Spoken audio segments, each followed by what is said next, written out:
Hello everyone, how are you. कैसा है मेरा बच्चा पार्टी। आई होप आप अपना ख्याल रख रहे होंगे, बड़ी मेहनत और लगन के साथ फिजिक्स पढ़ रहे होंगे, है ना। Right, Y for yes. चलिए गाइस, तो आज हम बात करने वाले एक नया चैप्टर, नई बिगनिंग, नई स्टार्टिंग। और आज की क्लास, जैसा कि हमें पता है, बहुत बड़ी बड़ी बिल्डिंग बनाने से पहले हम लोगों को बेस, उसकी नींव बहुत अच्छी रखनी होती है। तो आज बिल्कुल बेसिक लेक्चर रहने वाला है। और आज का लेक्चर क्यों इतना इम्पोर्टेंट है, क्योंकि अब हम बात करने वाले वर्क, पावर एंड एनर्जी। और हम लोगों ने स्टार्टिंग में ही बोला था कि हम डील करने वाले दो फिजिकल क्वांटिटीज़ के साथ, one is vector and second one is scalar. तो आज स्केलर क्वांटिटीज़ के बारे में बात करने वाले हैं, क्योंकि 9th स्टैंडर्ड में हमने पढ़ा था कि वर्क एक स्केलर क्वांटिटी होती है, तब पढ़ा था। आज उसको फील भी करेंगे और एनालाइज भी करने वाले, बहुत अच्छे डेमोन्स्ट्रेशन के साथ, बहुत अच्छे एग्जाम्पल के साथ। लेकिन before starting work, power, energy, आज हम बात करने वाले हैं dot product of two vectors. याद कीजिए, जब हम लोगों ने वेक्टर्स पढ़ा था तो हम लोगों ने अभी तक वेक्टर्स में पढ़ा था कि दो वेक्टर्स को सब्ट्रैक्शन कैसे करते हैं, एडिशन कैसे होता है। आज हम बात करने वाले दो वेक्टर्स की अगर हमें मल्टीप्लिकेशन करनी हो तो उसको कैसे किया जाता है, और क्यों डॉट प्रोडक्ट इतना इम्पोर्टेंट रोल प्ले करता है वर्क, पावर एंड एनर्जी में। चलिए गाइस, तो आज हम बात करने वाले लेक्चर 1, बेसिक लेक्चर है। आप लोग सभी अटेंड करना, क्योंकि अगर आज का लेक्चर में कहीं पर भी गड़बड़ हुई तो वर्क, पावर, एनर्जी समझ में नहीं आने वाला। अगेन, जितना इंटरेस्टिंग चैप्टर्स अभी तक रेस्ट ऑफ दी चैप्टर हम लोगों ने पढ़े, उतना ही इंटरेस्टिंग चैप्टर होने वाला है, फुल ऑफ कॉन्सेप्ट होने वाला है। आप लोगों को मज़ा आ जाएगा, क्योंकि हमारी डे टू डे लाइफ में इससे रिलेटेड बहुत काम होते हैं। चलिए, तो अब हम स्टार्ट करते हैं concept of dot product. Dot product को स्टार्ट करने से पहले हम थोड़ा वेक्टर को रिकैप कर लेते हैं कि हम लोगों ने वेक्टर्स में अभी तक क्या क्या पढ़ा है। आई होप आप लोगों को याद होगा।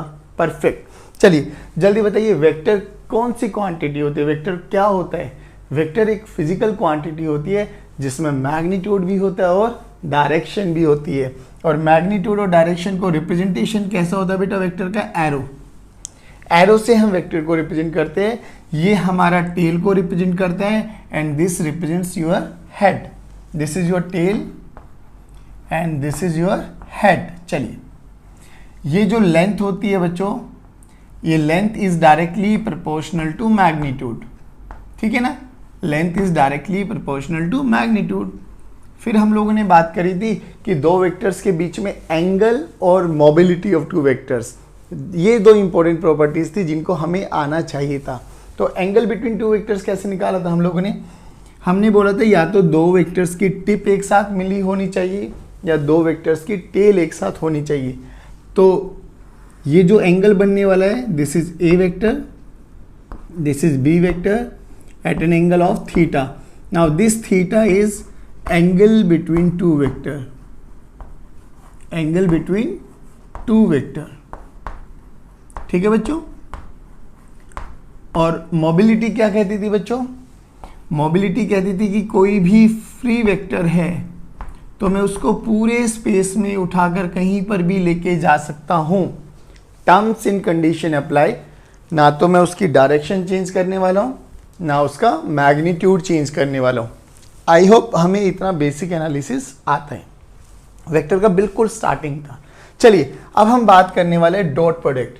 अब थोड़ा सा अगर मैं फील वाली बात करूँ कि ये बेसिकली डॉट प्रोडक्ट है क्या, तो देखिए, जब हमने बात की कि अगर हमारे पास दो वेक्टर्स होते हैं बच्चों, वेक्टर ए, ठीक है, वेक्टर बी, और ये एंगल थीटा, तो अगर मुझे इस वेक्टर के दो कंपोनेंट, बी वेक्टर के अगर मुझे कंपोनेंट करने आते हैं ना, कंपोनेंट कैसे करते थे, जिसके कंपोनेंट करने हैं उसके हेड से एक परपेंडिकुलर लाइन ड्रॉ कर दीजिए। तो ये वाला सेगमेंट कहलाया जाता है बी कॉस थीटा, और ये वाला सेगमेंट कहलाया जाता है बच्चों बी साइन थीटा। अब सुनना, अगर मैं ई वेक्टर को बी कॉस थीटा, यानी ए वेक्टर के मैग्नीट्यूड को अगर मैं बी के कॉस थीटा वाले कंपोनेंट के साथ मल्टीप्लाई करूं, मल्टीप्लाई करना है बच्चों, तो हमें क्या पता लगेगा, ए का मैग्नीट्यूड इंटू बी का मैग्नीट्यूड कॉस ऑफ थीटा। तो ये भी एक मल्टीप्लिकेशन हुआ दो वेक्टर्स के बीच में, ए वेक्टर और बी वेक्टर का वो वाला कंपोनेंट जो along the direction of A vector है, यानी बी कॉस थीटा। उन दोनों की अगर मैं मल्टीप्लिकेशन करूं, और मल्टीप्लिकेशन करना मुझे आता है, x इंटू वाई यानी एक्स वाई, तो ए बी कॉस थीटा, ऐसी मल्टीप्लिकेशन को हम बोलते हैं डॉट प्रोडक्ट। क्या बोलते हैं बच्चों? Dot product. और डॉट प्रोडक्ट को लिखा जाता है ए वेक्टर बी वेक्टर दोनों की मल्टीप्लिकेशन है, लेकिन डॉट प्रोडक्ट है तो बीच में डॉट लिखेंगे। अब ध्यान से सुनना, हम लोगों ने मैथ्स में लिखते थे 2.3 is equal to 6, 2 cross 3 is equal to 6, है ना। लेकिन यहां पर बहुत इंपॉर्टेंस है, कहाँ डॉट लिखेंगे कहाँ क्रॉस लिखेंगे। डॉट बोला है तो डॉट ही रिप्रेजेंट करना, और डॉट का फॉर्मूला क्या बन जाएगा बच्चों? ए वेक्टर का मैग्नीट्यूड बी वेक्टर का magnitude cos of theta, and theta is what? Theta is angle between two vectors, angle between a vector and b vector। चलिए, अब एक बच्चे ने पूछा कि सर अगर मैं a वेक्टर को इसके परपेंडिकुलर कंपोनेंट के साथ मल्टीप्लाई करूं तो? मैंने बोला हाँ बिल्कुल कर सकते हैं। तो देखिए उसमें क्या होगा, a वेक्टर का मैग्नीट्यूड, ठीक है, बी वेक्टर के magnitude into sine of theta. बोला तो ऐसे करे तो क्या होगा? तो हम इसको बोलते हैं बच्चों ए क्रॉस बी, ए क्रॉस बी। तो क्रॉस आ गया तो इसको बोलते हैं हम क्रॉस प्रोडक्ट, क्रॉस प्रोडक्ट, जो कि ये एक वेक्टर क्वांटिटी देने वाला है। तो ये तो मैग्नीट्यूड आ गया, वेक्टर क्वांटिटी भी आने वाला है, तो हम इसमें एन कैप लिख देंगे यानी डायरेक्शन। लेकिन अभी हमें इस चैप्टर के लिए क्या जरूरत है? डॉट प्रोडक्ट, और डॉट प्रोडक्ट को ही हम बोलते हैं बेटा स्केलर प्रोडक्ट। क्या बोलते हैं? Scalar product. अब याद करो जब हम लोगों ने 9th स्टैंडर्ड में पढ़ा था कि work is a scalar quantity. अब स्केलर तो बोल दिया था, लेकिन याद करो वर्क का फॉर्मूला क्या होता था? वर्क का फॉर्मूला होता था सर फोर्स इनटू डिस्प्लेसमेंट। अब देखिए फोर्स भी एक वेक्टर क्वांटिटी होती है, डिस्प्लेसमेंट भी एक वेक्टर क्वांटिटी होती है, और दोनों की मल्टीप्लिकेशन कराना है। अब वो मल्टीप्लिकेशन कैसी होनी चाहिए? सच दैट कि जो उनका आउटपुट है ना, उनका रिजल्ट है, वो कैसा मिले? स्केलर मिले। क्यों? क्योंकि वर्क एक स्केलर क्वांटिटी हम लोगों ने बोला था। तो सिमिलरली जब भी हम वर्क पावर एनर्जी वाला चैप्टर पढ़ने वाले हैं बच्चों, तो इसमें ये डॉट प्रोडक्ट या you can say scalar product plays a very important role. अगर हमें डॉट प्रोडक्ट ही नहीं आया इस चैप्टर में, तो हम आगे के कोई भी कॉन्सेप्ट नहीं समझ पाएंगे जहां जहां डॉट प्रोडक्ट की एप्लीकेशन होने वाली है। बताइए ये इंट्रोडक्शन समझ में आया? पक्का? अब देखिए ए डॉट बी को हम लिखेंगे, अब ये फॉर्मूला याद कर लेना, A dot B this is equal to magnitude of A vector into magnitude of B vector into cos of theta. अब मुझे शायद पता है आपको मैग्नीट्यूड ऑफ ए वेक्टर तो निकालना आता है ना। एक बार रिकैप कर लेते हैं। अगर मेरे पास ए वेक्टर ये है बच्चों, ए x I cap plus A Y J cap plus A Z K cap, ये कोई भी एक वेक्टर है, तो इसका मैग्नीट्यूड कैसे निकालेंगे? जल्दी बोलेंगे। मैग्नीट्यूड निकालने का तरीका क्या है? Under root of coefficient of I का स्क्वायर यानी ए एक्स का square plus coefficient of J का स्क्वायर यानी ए वाई का square plus coefficient of K का स्क्वायर यानी ए जेड का स्क्वायर। सिमिलरली अगर कोई हमारे पास बी वेक्टर भी गिवन है तो उसको क्या लिखेंगे बच्चों? B X I cap plus B Y J cap plus B Z K cap. ठीक है ना। तो मैग्नीट्यूड ऑफ बी भी कैसे निकालेंगे बच्चों? सभी बोलेंगे under root of B X का स्क्वायर प्लस बी वाई का स्क्वायर प्लस बी जेड का स्क्वायर। चलिए ये हम लोगों ने बिल्कुल वो एनालिसिस कर लिया जो अभी तक हम लोगों ने वेक्टर्स में पढ़ा था। और हमें सबसे इंपॉर्टेंट फॉर्मूला क्या यूज करना बच्चों कि A dot B is nothing but A B cos theta. इसी को डॉट प्रोडक्ट के नाम से भी बोला जाता है, जो कि इनका प्रोडक्ट एक स्केलर क्वांटिटी आने वाली है, यानी डायरेक्शन नहीं आएगी उसके साथ, रिजल्टेंट के साथ, तो उसी को हम बोलते हैं स्केलर प्रोडक्ट। ठीक है ना बच्चों। अब यहाँ से एक इंपॉर्टेंट रिलेशन और हमें याद करना होता है। कई बारी हमें मोस्ट ऑफ द क्वेश्चंस में ये थीटा एंगल पूछा जाता है कि find out the angle between two vectors. तो हमें cos थीटा की वैल्यू कैसे निकाले, तो cos थीटा कैसा बन जाएगा बच्चों, यहाँ से जल्दी देखिए। cos theta is nothing but a dot B divided by magnitude of A vector into magnitude of B vector. देखिए हमें मैग्नीट्यूड ऑफ ए वेक्टर और बी वेक्टर तो निकालना आता है, बस अब अगर हमें ए डॉट बी का मल्टीप्लीकेशन और आ जाए तो हम किन्हीं भी दो वेक्टर्स के बीच में एंगल कैलकुलेट कर सकते हैं। बोलो समझ में आया बच्चों। और यहाँ से अभी बेसिक चीज़ और क्या याद रखनी है आपको कि cos 0 अगर कहीं पर आ गए, यानी दो वेक्टर्स पैरेलल हैं, तो cos 0 की वैल्यू 1 होती है, यानी cos अपनी मैक्सिमम वैल्यू पर होता है। दो वेक्टर्स अगर परपेंडिकुलर आ गई तो बच्चों यानी थीटा 90 डिग्री हो जाएगा, थीटा 90 डिग्री हो जाएगा बच्चों, और cos 90 कितना होता है बच्चे, 0 होता है। और दो वेक्टर्स अगर एंटी पैरेलल आ गए तो पैरेलल एंटी पैरेलल आ गए तो थीटा कितना हो जाएगा, 180 डिग्री। तो cos 180 कितना होता है बच्चों, cos 180 डिग्री होता है सर -1। हमें कुछ ये वैल्यूज याद होनी चाहिए। फिर हमें यहाँ से एक चीज़ और क्या समझ में आया बच्चों कि जैसे जैसे हम लोग थीटा को बढ़ाते जाएंगे, थीटा को बढ़ाते जाएंगे, थीटा मैक्सिमम है यहाँ पर cos के केस में, और जैसे जैसे बढ़ाते गए ये 0 की तरफ, यानी थीटा इंक्रीज करने से cos थीटा की वैल्यू डिक्रीज होती चली जाती है। आई होप ये बेसिक एनालिसिस आपको समझ में आया होगा। डॉट प्रोडक्ट है क्या, multiplication of A vector and B vector which is inclined at an angle of theta with A vector, तो उसका जो कंपोनेंट है अलोंग ए वेक्टर, उन दोनों की मल्टीप्लीकेशन क्या हो गया हमारे पास, स्केलर प्रोडक्ट। और उनका अगर परपेंडिकुलर क्या वेक्टर कर देते हैं, प्रोडक्ट कर देते हैं, तो उसको बोलते हैं क्रॉस प्रोडक्ट। और यहाँ से एक हमारे पास वेक्टर क्वांटिटी आने वाली है, दैट्स वाई इसका नाम क्या बोला जाता है बच्चों, वेक्टर प्रोडक्ट। बात समझ में आई। ये हम पढ़ने वाले नेक्स्ट चैप्टर में पूरा डिटेल में एनालिसिस करेंगे। और जब यहाँ से करेंगे एनालिसिस, तो कल हमने बोला था कि बेंडिंग ऑफ साइक्लिस्ट बेंड होते हुए टॉर्क यूज होता है, और टॉर्क के लिए हमें ये वाला फॉर्मूला आना चाहिए। दैट्स वाई वो वाला टॉपिक अभी के लिए आप लोगों को छुड़वा दिया गया था। तो टेंशन नहीं लेना, सब चीज़ें एक दूसरे के साथ इंटर रिलेट होती चली जाएंगी जैसे जैसे हम अपनी सीढ़ी को ऊपर की तरफ अचीव करते चले जाएंगे। चलिए तो यहाँ तक आए समझ में। चलिए अब हम बात करते हैं कि how to calculate dot product of two vectors. चलिए बच्चों, तो अब और बड़े बेसिक से क्वेश्चन के साथ अपने लेक्चर को स्टार्ट करते हैं। देखिए बच्चों, आपने 9th स्टैंडर्ड में ये मल्टीप्लिकेशन देखी होगी कि let say z is equal to x plus Y into A plus B. याद है कैसे करते थे इसको सोल्व?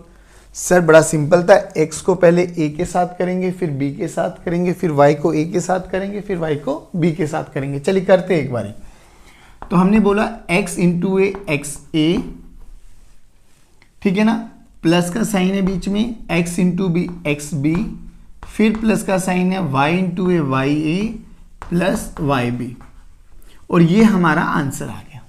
ठीक है, अभी हमें क्या करना है, इनिशियली कौन सा वेक्टर था? देखिए अगर मेरे पास ऐसे ही दो वेक्टर्स का डॉट प्रोडक्ट आ जाए तो मैं कैसे करूंगा। फॉर एग्जाम्पल कि मेरे पास ए वेक्टर है, मान लेते हैं आई कैप प्लस जे कैप, और बी वेक्टर है मेरे पास 2i cap plus 2j cap.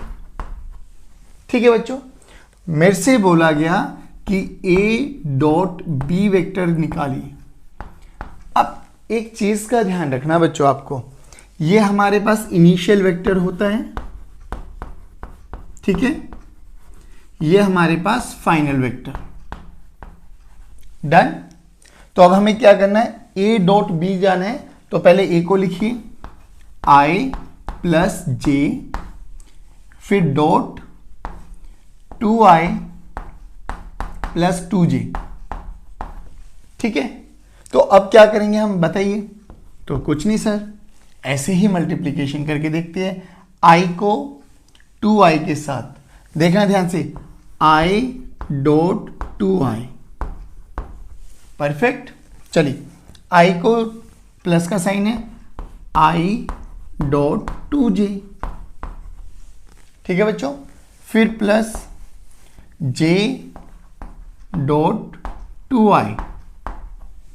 ठीक है, फिर प्लस j डॉट 2j। अब ये हम लोगों के पास मल्टीप्लिकेशन आ गई।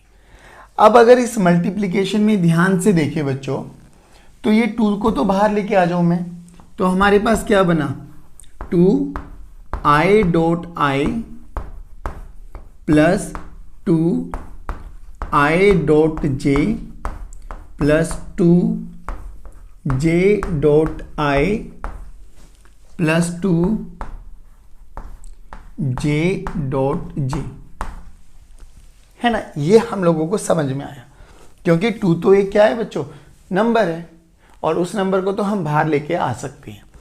अब हमें यहां से क्या समझ में आया कि अगर मुझे i डॉट i की वैल्यू पता लग जाए, i डॉट j की वैल्यू पता लग जाए, j डॉट i की वैल्यू पता लग जाए और j डॉट j की वैल्यू पता लग जाए, तो मुझे फिर कोई दिक्कत नहीं रहने वाली।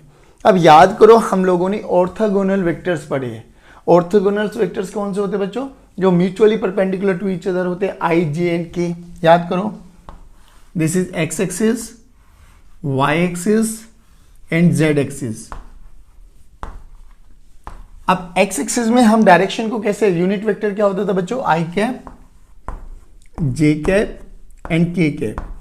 अब हमें पता है i, j and k are unit vectors, और यूनिट वेक्टर्स क्या होते हैं, जिनका मैग्नीट्यूड 1 होता है। अब देखो बच्चों ध्यान से, तो मेरे पास यही सिंबल बना, i डॉट i को मैं क्या लिखूंगा, मुझे याद क्या होना चाहिए, a डॉट b को मैं क्या लिखता हूं, magnitude of a magnitude of b cos of theta.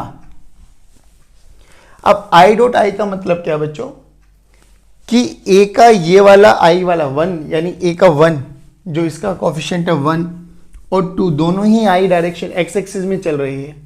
एक का मैग्नीट्यूड 1 है, एक का मैग्नीट्यूड 2 है, बट चल दोनों एक ही डायरेक्शन में रहे, यानी दोनों पैरेलल टू ईच अदर है, पैरेलल टू ईच अदर, साथ साथ चल रही है। यानी i डॉट i को मैं ओपन देखना कैसे करूंगा बच्चों, magnitude of i, magnitude of है ना, मैग्नीट्यूड ऑफ i का magnitude 1 into again magnitude of i फिर 1, दोनों पैरेलल है तो cos 0, और cos 0 की वैल्यू 1, यानी 1 इंटू 1 इंटू 1, तो ये क्या बना बच्चों 1, यानी i डॉट i को मैं क्या लिख सकता हूं बच्चों 1। ध्यान से सुनना बच्चों। सिमिलरली अगर दोनों ही वेक्टर्स j डायरेक्शन में होते तो j डॉट j, है ना, तो j डॉट j को भी देखिए क्या लिखेंगे हम लोग।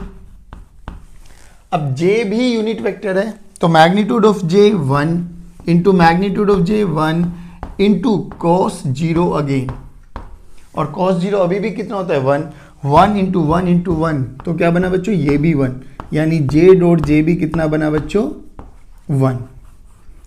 सिमिलरली हम k डॉट k को भी क्या लिख सकते हैं बच्चों 1। ये 3 रिजल्ट आपको याद रखने हैं कि अगर i डॉट i आ जाए, एक्सक्यूज मी, डेट जो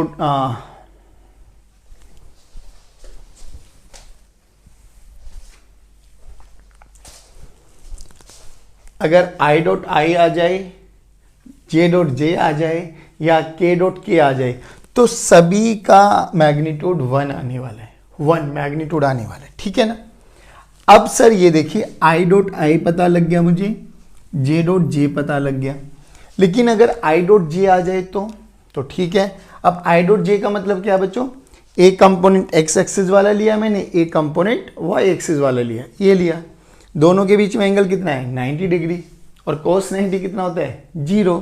तो अगर मुझे i डॉट j को लिखना है तो कैसे ओपन करूंगा, फॉर्मूला यही रहने वाला है, मैग्नीट्यूड ऑफ आई अभी भी 1 इंटू मैग्नीट्यूड ऑफ जे अभी भी 1, लेकिन अब इन दोनों के बीच में कितना एंगल है, एक एक्स एक्सिस के अलोंग चल रहा है और एक वाई एक्सिस के अलोंग चल रहा है।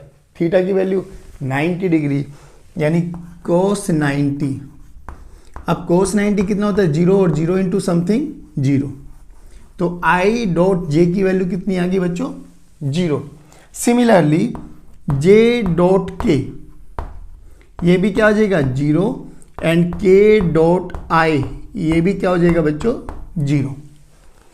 तो जब हम लोगों को ये सब चीजें पता लग गई तो अब हमने देखना है ये वैल्यूज को यहाँ पे पुट करना है। तो यहाँ पे आई डॉट आई की वैल्यू 1 इंटू 2, ठीक है, प्लस आई डॉट जे की value 0 into something 0, plus J dot I again 0 into something 0, plus 2 J dot J 1 into 2, तो 0 प्लस 2 प्लस 2 प्लस 0, तो आंसर कितना आया बच्चों 4। अब ये हम लोगों ने एनालाइज किया यहां से, लेकिन अभी फिर हम लोगों को एक चीज ट्राई की कि बजाय हम इनको मल्टीप्लाई करने के लिए हम क्यों ना एक शॉर्ट ट्रिक मेथड निकालें। वो क्या आया कि देखिए ध्यान से, अब हमें इतना तो समझ में आया ना कि आई को आई के साथ करने का ही फायदा है डॉट प्रोडक्ट में, जे को जे के साथ करने का ही फायदा है, के को के साथ ही करने का फायदा है, बाकी का तो सबको हमें पता है। आई को जे के साथ करेंगे तो भी 0, आई को के साथ करेंगे तो भी 0। बात समझ में आई ना। अब यहां से क्या सोचा गया बच्चों कि क्यों ना जैसे हम एडिशन एंड सब्ट्रैक्शन करते थे, आई को आई के साथ ऐड किया, आई को आई के साथ सब्ट्रैक्ट किया, ऐसे ही डॉट प्रोडक्ट में अगर मैं आई के कोफिशिएंट को आई के कोफिशिएंट के साथ मल्टीप्लाई करूं तो भी मेरा काम चल जाने वाला है। सिमिलरली इसी वाले क्वेश्चन को अब शॉर्ट ट्रिक से देखिए। जैसे उन्होंने बोला कि A vector is nothing but I plus J cap and B vector is nothing but 2i plus 2j cap. हमसे बोला गया ए डॉट बी निकालो, ए डॉट बी, चलिए जी ए डॉट बी करते हैं। तो ए डॉट बी के लिए हमें क्या करना पड़ा बच्चों, अब हमें समझ में आ गई ये टेबल देख के कि सर आई को आई के साथ ही करने का बेनिफिट है, बस आई को जे के साथ करेंगे तो भी 0, तो आई को आई के साथ, आई का कोएफिशिएंट कितना है बच्चों 1 और दूसरे आई का कोएफिशिएंट कितना है 2, तो 1 into 2 direct, plus plus plus 1 into 2 again, answer कितना आया बच्चों 4 डायरेक्ट। तो हमें ये मेथड अप्लाई करने की जरूरत ही नहीं है। सिमिलरली जैसे हम वहाँ पे एडिशन एंड सब्ट्रैक्शन करते थे आई को आई में, जे को जे के साथ, ऐसे ही यहाँ पे क्या करेंगे डॉट प्रोडक्ट में आई वाले कोएफिशिएंट को आई वाले कोएफिशिएंट के साथ मल्टीप्लाई करेंगे, प्लस जे वाले को जे के साथ, प्लस के वाले को के साथ। जो भी एडिशन सब्ट्रैक्शन करके आंसर आएगा वो हमारा ए डॉट बी आ जाएगा। बहुत सिंपल सा एनालिसिस है कि ए डॉट बी कैसे निकालते हैं, और ये आप लोगों के दिमाग में होना चाहिए कि आई डॉट आई क्या होता है, आई डॉट जे क्या होता है। जल्दी बताइए क्या ये समझ में आया। अब एक दो क्वेश्चन और करते हैं, उसके बाद हम इनकी एप्लीकेशन और कुछ प्रॉपर्टीज पढ़ने वाले हैं। चलिए सो एग्जाम्पल 1 बच्चे लेके चलते हैं। Let's say A vector is given as 2i cap minus J cap plus 2k cap, ठीक है, and B vector is given to us i cap plus J cap minus K cap. हमसे बोला गया find A dot B. चलिए A vector dot B vector या scalar product या dot product जो भी निकालना आप तो डायरेक्ट याद आना चाहिए बच्चों। आई को आई के साथ, जे को जे के साथ, के को के साथ मल्टीप्लाई करना है।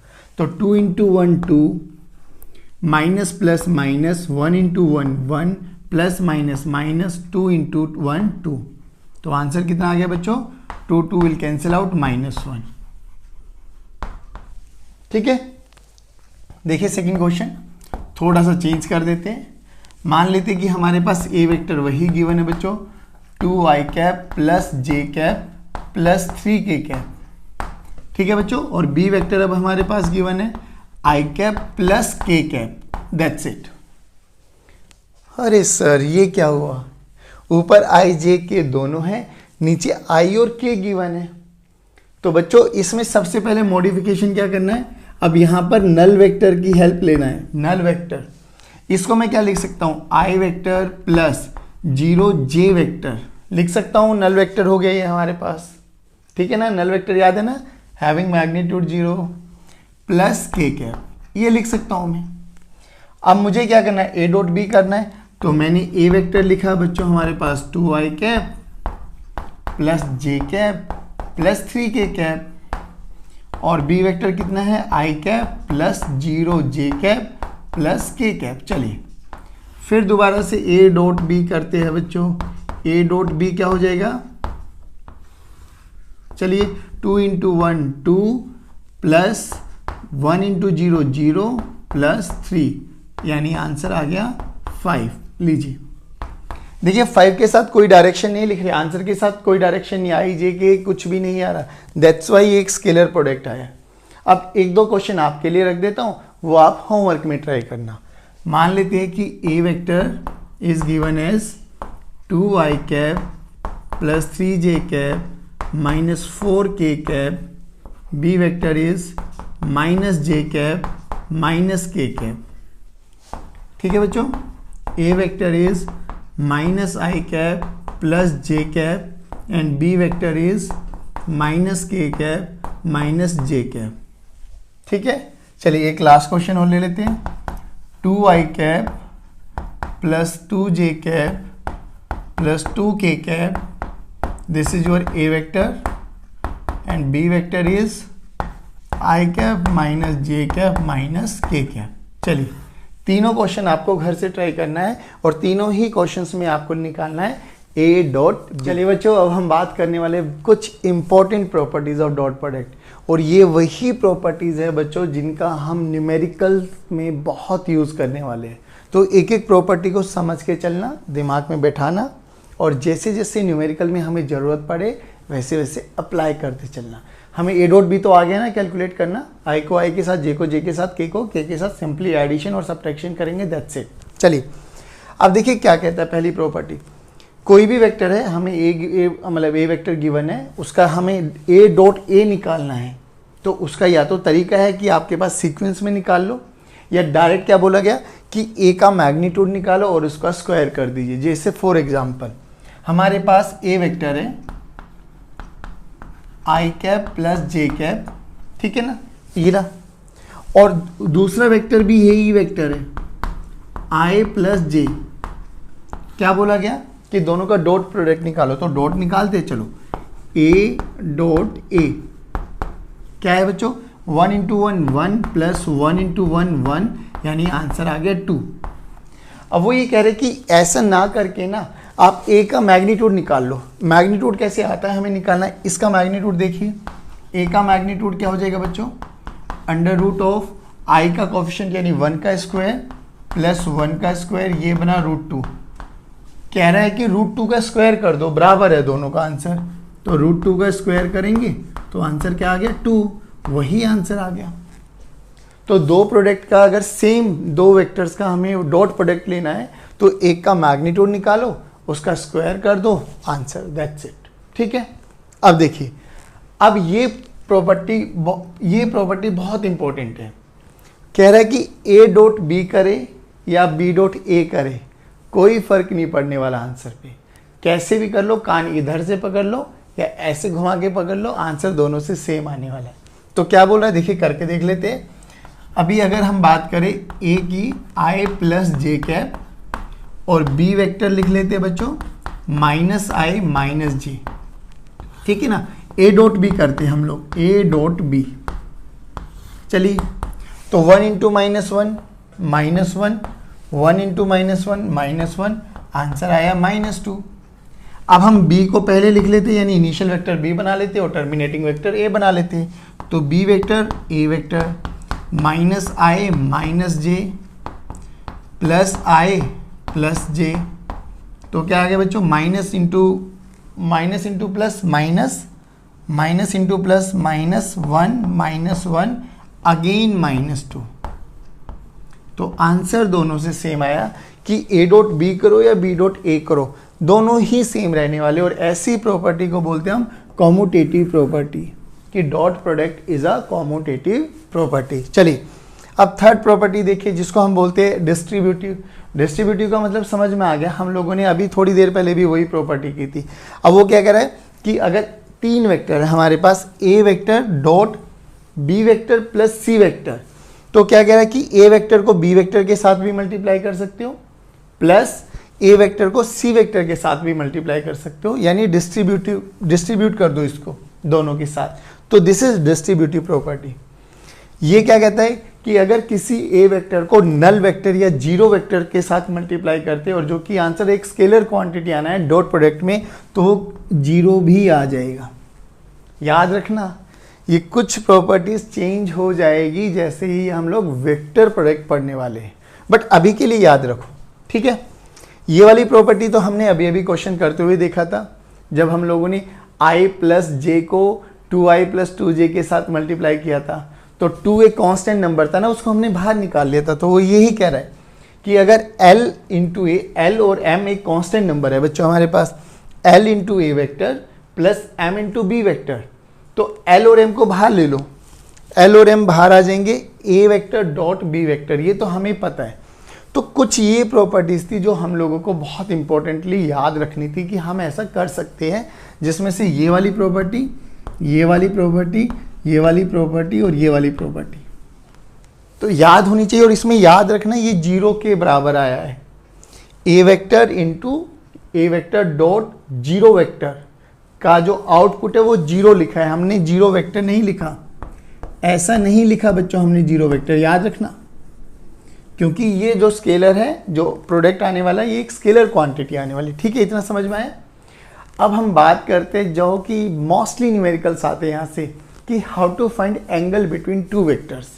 दो वेक्टर्स हमें दे देंगे और हमें उनके बीच का एंगल फाइंड आउट करना होगा। चलिए अब स्टार्ट करते हैं। Again a very important application कि how to find angle between two vectors. चलिए बच्चों, तो again a very important application कि how to find angle between two vectors, और ये फॉर्मूला हमें याद है। अच्छा, जो ये वाला फॉर्मूला है ना, this is in vector form. अगर हमें कंपोनेंट की फॉर्म में लिखना हो तो सर अब ये कैसे लिखेंगे, देखना, बड़ा बेसिक सा क्वेश्चन है। मान लो कि हमारे पास ए वेक्टर गिवन है बच्चों, ए x I cap plus A Y J cap plus A Z K cap, ठीक है, दिस इज ए वेक्टर। और बी वेक्टर क्या हो जाएगा, सभी बच्चे बोलेंगे B X I cap plus B Y J cap plus B Z K cap. चलिए अब हमें ये पता है ना ए डॉट बी कैसे निकालते हैं, तो चलिए यही निकाल लेते हैं। ए डॉट बी देखो, सभी बच्चे बोलेंगे कैसे करेंगे सर, आई को आई के साथ, यानी A X into B X plus A Y into B Y plus A Z into B Z, ये आ गया ए डॉट बी। कंपोनेंट की तो मल्टीप्लीकेशन किया ना हम लोगों ने, दैट्स इट। अब मैग्नीट्यूड ऑफ ए कैसे निकालेंगे, ए का magnitude under root of A X का स्क्वायर प्लस ए वाई का स्क्वायर प्लस ए जेड का square. Similarly magnitude of B कैसे निकालेंगे बच्चों, under root of B X का स्क्वायर प्लस बी वाई का स्क्वायर प्लस बी जेड का square. चलिए अब इस वाले इक्वेशन में कंपोनेंट के फॉर्म में रख देते हैं। तो इन कंपोनेंट फॉर्म बोलिए कैसे करेंगे, cos theta this is equal to A dot B, A dot B ये रहा, तो A X B X A Y B Y A Z B Z, ठीक है बच्चों, divided by magnitude of A ये रहा, under root of A X का square plus A Y का स्क्वायर प्लस ए जेड का square into under root of B X का square plus B Y का स्क्वायर प्लस बी जेड का square. तो ये दोनों फॉर्मूले आपको याद होने चाहिए। अब चलिए इस पे करते हैं, अब मर्जी आपकी है, जैसे आपको करना है वैसे कर लीजिए। चलिए अब हमें इनके बीच का एंगल निकालना है, तो we have to find theta, theta निकालना है हमें, कॉस ऑफ थीटा नहीं निकालना, हमें थीटा निकालना है, तो we have to find theta. चलिए तो सबसे पहले क्या करो, ए डॉट बी कर लेते हैं, तो ए डॉट बी कैसे करेंगे बच्चों, जल्दी करिए, देखते हैं आपका आंसर और मेरा आंसर मैच कर रहा है क्या। चलो जल्दी, 6 2 जा 12 -6 -2, तो ए डॉट बी की वैल्यू आई बच्चों हमारे पास 4। ठीक है, चलिए अब मैग्नीट्यूड ऑफ ए निकालते हैं। मैग्नीट्यूड ऑफ ए निकालते हैं, 2 का स्क्वायर यानी 4 प्लस 2 का स्क्वायर यानी 4 प्लस 1, तो ये बना 9, √9 को 3 लिख दिया। चलिए मैग्नीट्यूड ऑफ बी निकालो जल्दी जल्दी बच्चों। √6 का स्क्वायर 36 प्लस 3 का स्क्वायर 9 प्लस 2 का स्क्वायर 4, कितना आ गया 49, √49 यानी 7। अब हमें सब चीज़ें निकल गई, फॉर्मूला रखते हैं।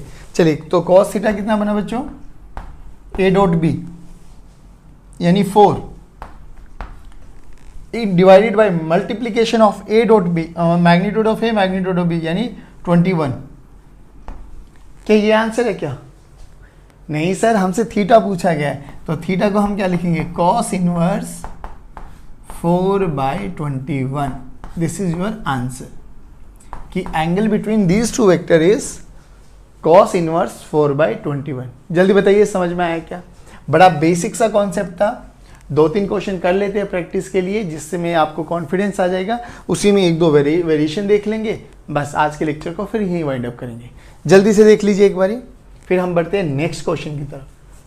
चलिए बच्चों, अब बात करते हैं सेकंड क्वेश्चन, और यहाँ से एक बहुत अच्छा कॉन्सेप्ट भी आपको पता लगने वाला है। चलिए calculate the angle between two vectors, ठीक है ना, वही करते हैं। चलो ए डॉट बी निकालिए सबसे पहले, जल्दी जल्दी देखिए कौन सबसे पहले निकालता, आंसर आना चाहिए कमेंट बॉक्स में। 4 3 जा 12 -6 -6। अरे ये क्या हुआ, ये तो ए डॉट बी की वैल्यू 0 आ गई बच्चों। चलो फॉर्मूला देख लेते हैं एक बारी। cos theta this is equals to A dot B 0 divided by something, वो तो 0 ही हो जाएगा सर। अब cos थीटा 0 कब होता है, when theta is 90 degree. Theta is 90 degree का मतलब क्या बच्चों, कि these two vectors are perpendicular to each other. अब जैसे यहां से तो हमसे पूछा गया, हमसे थीटा पूछ लिया, अब हमसे पूछा जाता है कि परपेंडिकुलर वेक्टर्स के लिए कौन सा टेस्ट करना चाहिए, डॉट प्रोडक्ट। अगर हमारे पास डॉट प्रोडक्ट 0 आ गया तो इसका मतलब वो दो वेक्टर्स हमेशा क्या रहने वाले, परपेंडिकुलर। बात समझ में आई बच्चों? तो वो कैसे भी पूछ सकता है हम लोगों से, 2 वेक्टर दे देगा, बोलेगा कि these two vectors are perpendicular. जैसे ही परपेंडिकुलर समझ में आया या डाल दिया तो आपके दिमाग में दौड़ जाना चाहिए कि cos थीटा की वैल्यू 0 होने वाली है। या हमसे बोला गया कि find out the angle between two vectors, तो हमने देखा ए डॉट बी की वैल्यू 0 आ गई। ए डॉट बी वैल्यू 0 का मतलब cos थीटा की वैल्यू 0, यानी थीटा की वैल्यू 90 डिग्री। बात समझ में आई बच्चों? तो दोनों ही केस में हम कैसे भी अपने क्वेश्चन को अटेम्प्ट कर सकते हैं। चलिए अब इससे ही मिलता जुलता एक और क्वेश्चन करते हैं। चलिए गाइस, अब बात करेंगे हम लोग। अब देखिए इसमें कैसे बोला गया क्वेश्चन कि these two vectors are perpendicular to each other, यानी A vector is perpendicular to B vector, then find the value of alpha. देखिए ये तो पूरा वेक्टर दे दिया हमें 2 + 3 + 8, ये हमें 4 + 4 + अल्फा दे दिया। अब हमसे बोला गया अल्फा की ही वैल्यू कैलकुलेट करो अगर ये दोनों वेक्टर्स परपेंडिकुलर है। अभी देखा परपेंडिकुलर वेक्टर है तो ए डॉट बी की वैल्यू क्या आनी चाहिए, 0। यानी if A vector is perpendicular to B vector then A dot B must be equals to 0।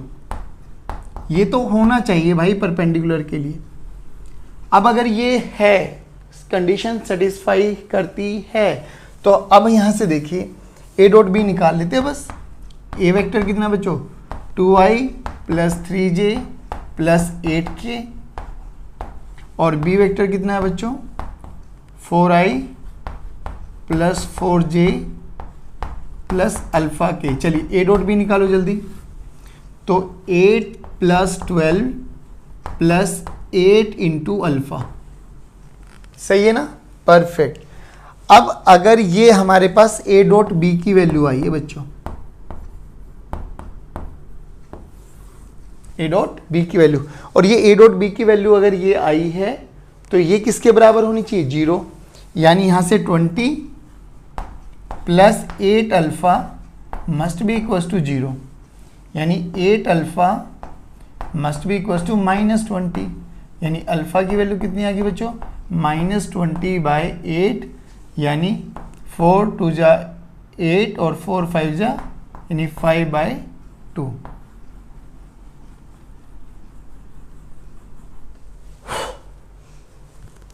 चलिए बच्चों, तो अब वही परपेंडिकुलर वाले वेक्टर का है ना एक नया फॉर्मेट आ गया है। कैसे करते हैं देखो, सुनो क्या बोला गया कि A vector is perpendicular to B vector, और हमें पता है दो वेक्टर्स अगर परपेंडिकुलर है तो ए डॉट बी की वैल्यू क्या होनी चाहिए, 0 होनी चाहिए। अब ये भी देखा है और ये याद भी रख लो रिजल्ट हमेशा। तो कह रहे then find the value of alpha.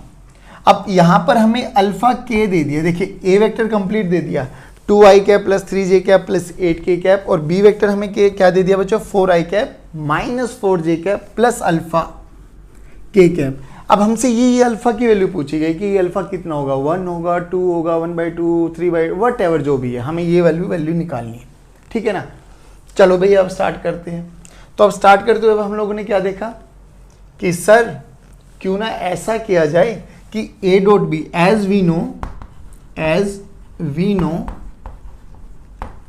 if a vector is perpendicular to b vector then a dot b must be equal to 0। ये तो बेसिक कंडीशन है। ठीक है, चलिए तो a डॉट b निकाल लेते ना। अब a डॉट b कितना आ गया बच्चों, a and this is b, 2i plus 3j plus 8k और 4i minus 4j plus alpha के।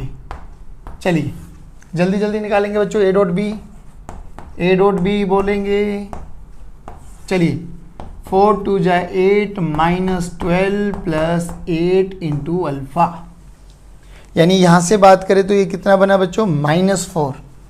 तो -4 plus 8 alpha must be equals to A dot B, और ए डॉट बी अगर परपेंडिकुलर है A और बी वेक्टर तो A dot B value 0, यानी 8 alpha must be equals to minus, इधर जाके प्लस हो गया तो अल्फा की वैल्यू कितनी आई बच्चों, 4/8 यानी 1/2।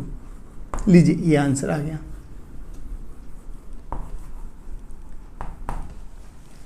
पिछले केस में कितना आया था, 5/2, यहाँ पे कितना आ गया, 1/2। जल्दी देखिए क्या ये चीजें समझ में आई। चलिए आज की क्लास का लास्ट क्वेश्चन करते हैं। ठीक है, फिर धीरे धीरे जैसे जैसे कॉन्सेप्ट हमें और आते जाएंगे हम वैसे वैसे वैसे वैसे उन कॉन्सेप्ट को सीखते जाएंगे।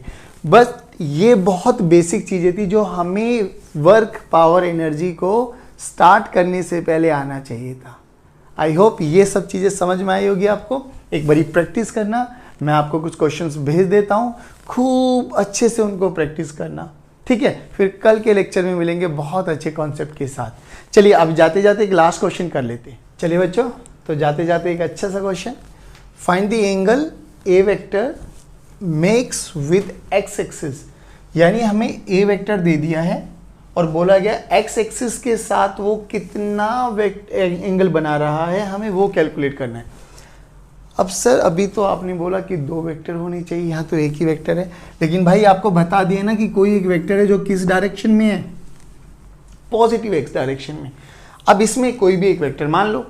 अब बच्चा ये कहता है कि sir B vector X direction में जा रहा है, तो किसी बच्चे ने आई कैप मान लिया।